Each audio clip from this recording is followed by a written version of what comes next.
Well, hello. We have a very special guest tonight with us, Matthew Sampson. So intelligence, so special forces guy. So I would rather ask him directly. Hi, Matthew. Hello, sir. So who are you? Well, as you said, I'm Matthew Sampson. I'm a U.S. Marine that came here to fight. I've been here about 634 days now, and it's my passion to help people. I'm on a special activities team within the Legion under GUR here. GR is Intelligence Service of Ukraine. It's the military intelligence here in Ukraine. Right. And why, Matthew? Why are you here? Why you're fighting? You're risking your life, obviously. Yes, it's something that I just have a passion for helping people. It's why I joined the military back in America almost 20 years ago. I was active duty from 2005 to 2010 in the United States Marine Corps, and that's why I did that as well, because I just felt that with my personality that it'd be the best way to help people. You know, sometimes people just need protection from people that are, bullies, and that's something that I felt that I could just really help with. Yes, sir. Tell us more about that. Well, I think that's one way that people kind of view the situation here, that, Russia is being quite a bully here with the situation with here in Ukraine, saying that, some of Ukraine is theirs when Ukraine is saying, no, it's not. Saying and actually acting. Yes. And you're helping Ukraine. Well, you're on your way back home to America right now. Is that true? Yes, sir. I leave tomorrow. Why? So for a couple of reasons, but overall, I decided that I have a lot of experience, both in my background before Ukraine and here. Again, like I said, I've been here over 600 days. Various different front lines from Mykolaiv, Bakhmut, Kharkiv, a couple other places, Zaporizhia.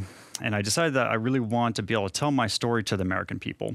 I believe that there's a lot of my fellow Americans, lawmakers, and just your average citizen that really don't understand what's going on here. And to be honest, I did research before I came here, and I didn't fully understand what was going on here until I came here and spent a significant time here realizing just what is considered normal here in Ukraine.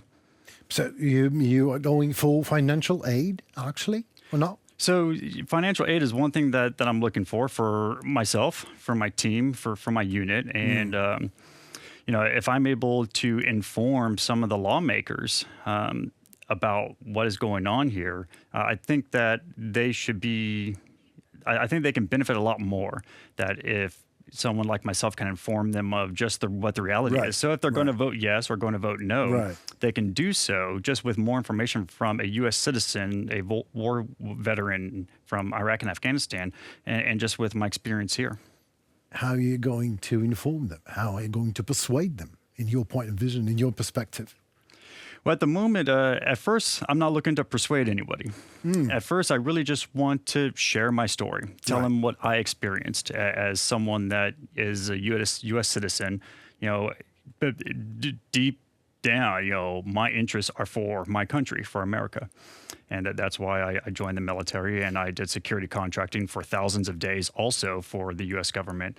And so that's really what I want my primary focus to be, is just to provide the information. So whether it's a U.S. citizen or a lawmaker, they can move forward based on accurate information from what's actually happening here at the front lines and back here in the rear in the bigger cities like Kyiv, Lviv, Kharkiv, those areas. So your experience obviously changed. You know nothing about Ukraine or nothing about Russia, or almost nothing. Now you know almost everything. So, and this is your story. So tell us how your experience changed. What do you know about Russia and Ukraine? What is Ukraine to you now? And what is Russia to you now? So coming here, I did some research before I came here with people that, are former colleagues of mine that were already fighting here. And I felt I kind of understood. Once I got here, I was told, this war is not Iraq, it's not Afghanistan. And I understood that it's not. However, getting out to the front line for those first few missions, all that became much more real of how different this is from Iraq and Afghanistan. And not just the terrain, but just the overall situation. In Iraq and Afghanistan, we didn't have enemy drones. Over there, we didn't have enemy artillery. We didn't have enemy aircraft. We had full air superiority. We could do whatever we wanted, whenever we wanted. And that's something that we just don't have here. There's a lot of stuff at the front lines where, the Ukrainian side and the Russian side, some of it's kind of equal. both sides have a little bit of air cover. Both sides have artillery. Both sides have a lot of drones. So that's something that's very different that I understand much better now. And before I came here, I understood that, Russia is known for doing some pretty evil stuff whenever they go to war. I have a little bit of perspective of when they invaded Afghanistan back, decades ago. It was before my time. But with my time in Afghanistan, we actually came across an Afghani village that legitimately thought we were the Red Army. This was in 2010. Again, you were the Red Army. So yeah, I'll say that again. In 2010, we came across an Afghani village that thought that we were the Red Army because they honestly just didn't know current events. All right. Okay. And so when we did get to talk to them, we heard, they told us firsthand and showed us evidence of some of the atrocities that were committed by, the Soviet soldiers at the time. Stuff that, what happened here in Bucha was just very normal stuff. Right. Just, raping, women by the tens and, just killing them just for sport. I've been there. I've seen that pit in the ground full of dead bodies, and their hands were tied behind their back. So if that is normal stuff for Soviets, I can believe that. But if I tell you that the world screwed up and allowed this war, if we, as a somewhat civilized West, do not stop Putin now, what's next, Matthew? What do you think? World War III? Could be. I think we could look at the way that World War II kind of happened. That a guy decided to invade Poland, and everyone immediately just kind of sat back and just wondered, I wonder what he's going to do next. And we have Putin. Putin says Poles that it's their fault, when Mr. Tucker Carlson interviewed him, sort of, he said, Putin said that Poles are actually, it's their fault that Hitler invaded Poland. So from that perspective, so World War II, do you really think this is going to, World War III, do you really think that this is going to happen? I think we have an opportunity to prevent that. Yes. If we provide a substantial amount of aid for the situation here. Because I believe one of the ways to end everything here would be peace talks. And the best way to do that is to give one side the upper hand. Obviously, it would not be wise for us to allow Russia to have the upper hand in any kind of peace talks negotiations. But it would be beneficial to have Ukraine have the upper hand. So that way, Ukraine is the one that's pushing the narrative and getting more of what they want out of something like that. So I believe that just requires a huge influx of support from the West, and not just America, but just the other countries that also don't want to go toe-to-toe with Russia directly. Right. Well, Godspeed. Ukrainians, your fellow brothers in arms, who are they? So I would say almost half my unit is Ukrainian. And a lot of them prior service also. So some of them spent time in the French Foreign Legion. So some of them have spent a decent amount of time working with NATO forces before this invasion happened 2 years ago. Right. Is there anything else you can tell us about what you do actually on the very front line? Or everything is secret? We can understand that.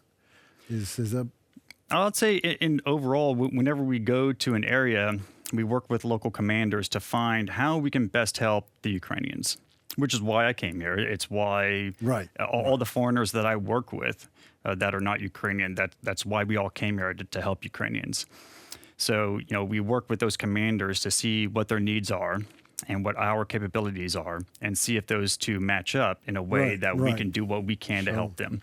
And I know for us, we feel pretty good about being able to do an operation or something like that that helps the Ukrainians. We know that when we're out there, the Ukrainians usually get pretty motivated and excited when they see so many Westerners, volunteers, people that they know don't have to be here because, some of those guys are conscripted. They get pretty happy when they see us, jumping into the trench with them or going into a building with them or just holding any position with them at all. They appreciate that we're there, willing to fight the fight with them. Matthew, thank you for your service. From the bottom of my heart, and I very much believe from the bottom of the big heart of Ukraine. And you're coming back to Ukraine after America, right? Yes, I plan to be gone about 2 to 3 months. Part of that's going to depend on funding. Right. So for me, no one's paying me. You know, I'm leaving Ukraine. I'm finishing my contract here with good terms. But no one's sending me to America. No one's paying me to go to America. I'm completely 100% on my own. So, you know, I'm running, you know, my own private fundraisers, asking private donors to help pay for plane tickets, hotels, food, clothes, fuel, just all basic necessities. I personally don't have like a home to live at or anything like that back in America. So I have friends and family, and that's really about it. So I'm going home on my own, and it's just something that I decided that I could just do more to help there. So that's kind of what I'm looking at. So I want to do at least 2 months, maybe 3, depending on how productive I am and how the funding works out, really. And I know that, you know, the command here will be excited to have me back. I know that, you know, right. they're not able to instruct me of what I'm going to be saying or anything like that. So that way there's not like a conflict of interest. I'm just going back as a U.S. citizen, exercising my right to talk to my representatives and, you know, my fellow Americans. Sure. Would that be a conflict of interest if you drop me a text message on your way back and we can grab a beer and chat? Oh, not at all. Great. It'd be fantastic. We'll be looking for that. Yes, sir. Matthew, thank you for your service. Oh, thank you, sir. It was Matthew Sampson in our studio at UATV English, fighting for Ukraine, an American fighting for Ukraine, for core human value, which is obviously freedom. Thank you so very much, and see you soon.